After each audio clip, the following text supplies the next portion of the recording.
اس نیلے آسمان تلے جو محبت محمد صلی اللہ علیہ وسلم سے کی گئی اس کی مثال نہیں ملتی۔ حیرت زدہ تھے وہ لوگ جو حدیبیہ میں آپ سے معاہدہ کرنے کے لیے آئے تھے۔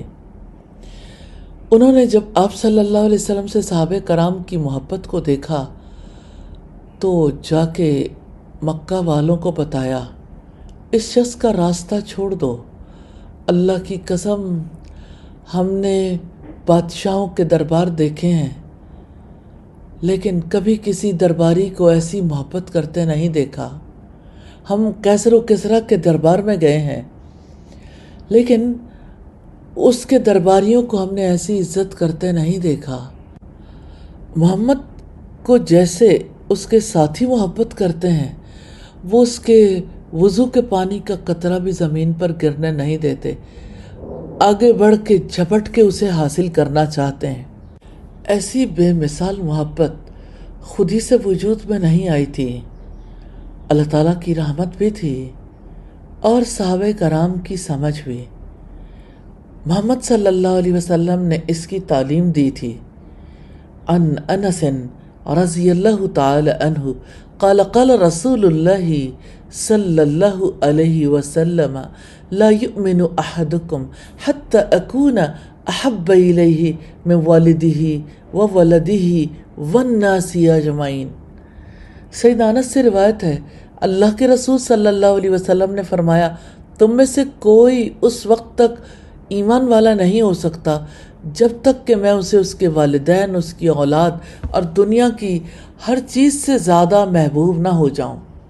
سچی بات یہ ہے کہ صحابہ کرام نبی صلی اللہ علیہ وسلم سے شدید محبت کیا کرتے تھے، ایسی محبت کہ آپ صلی اللہ علیہ وسلم کے دفاع کے لیے، دین کے دفاع کے لیے انہوں نے بڑی بڑی قربانیاں دیں، اپنی جانیں، اپنا مال، اپنا لہو سب کچھ لٹا دیا۔ مقداد بن اسود نے جیسے آپ سے کہا تھا، اللہ کے رسول ہم آپ سے وہ معاملہ نہیں کریں گے جو بنی اسرائیل نے حضرت موسیٰ سے کیا تھا کہ جاؤ تم اور تمہارا رب لڑاؤ، ہم یہاں بیٹھے ہیں، جب آپ جنگ کر لو گے تو ہمیں بھی بلا لینا، ہم تو آپ کے آگے سے بھی آئیں گے، آپ کے پیچھے سے بھی، آپ کے دائیں سے بھی، آپ کے بائیں سے بھی۔ مقداد کہتے جاتے تھے اور نبی صلی اللہ علیہ وسلم کے چہرے پر مسکراہٹ آتی جا رہی تھی۔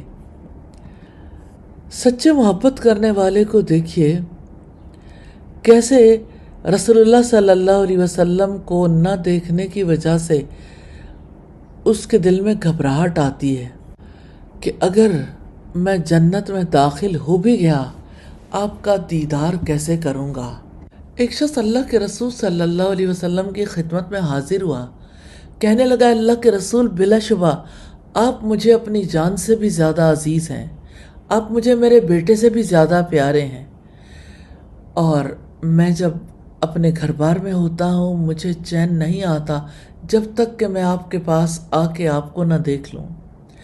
جب میں اپنی اور آپ کی موت کا تصور کرتا ہوں تو سمجھتا ہوں کہ آپ جنت میں داخل ہونے کے بعد انبیاء کے ساتھ بلند مقام پر ہوں گے، اور اگر میں جنت میں داخل ہو بھی گیا تو مجھے اندیشہ ہے کہ آپ کا دیدار نہ کر پاؤں گا۔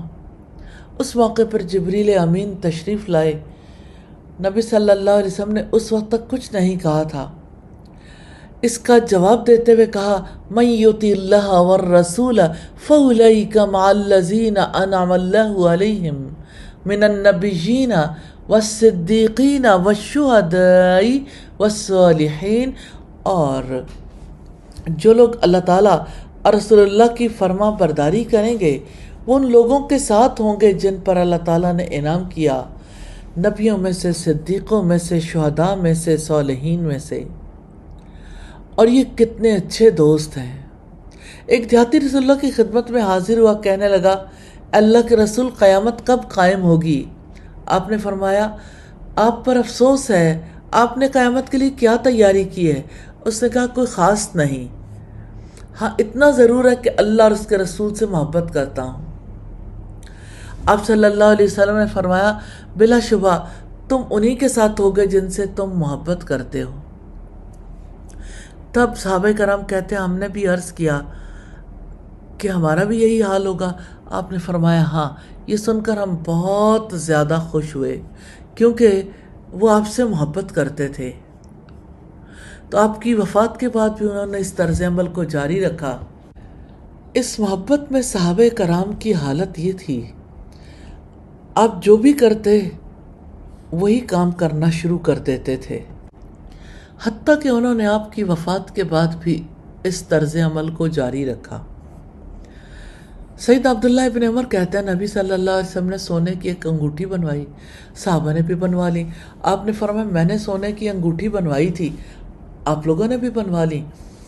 آپ نے انگوٹھی اتار پھینکی اور فرمایا اب میں کبھی اسے استعمال نہیں کروں گا۔ آپ کی اتباع میں صحابہ کرام نے بھی اپنی اپنی انگوٹھیاں اتار کر پھینک دیں۔ یہ ہے سچی محبت۔ اللہ تعالیٰ سے دعا ہے ہمیں بھی محمد رسول اللہ صلی اللہ علیہ وسلم سے سچی محبت کرنے والوں میں شامل فرما لیں۔ آمین ثم آمین۔